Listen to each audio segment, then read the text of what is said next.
4 мая начинается официальное начало утренней зарядки по всей республике.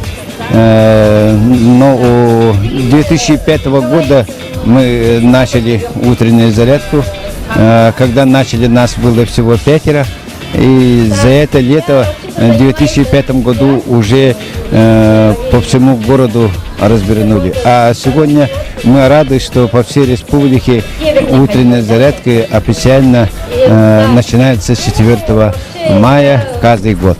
Ну, в этом году в 55 площадках республики будут работать инструктора, и некоторые официальные общественные инструктора будут работать, кто желает добра и здоровья людям.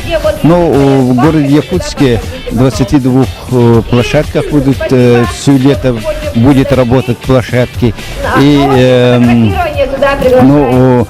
есть уникальные возможности жителям республики, особенно в городе Якутске. В 2012 году введены уникальные спортивные сооружения, 55 тысяч квадратных метров, и круглогодично могут заниматься каждое утро, могут плавать, могут бегать, и, конечно, и утреннюю зарядку, упражнения могут делать круглогодично.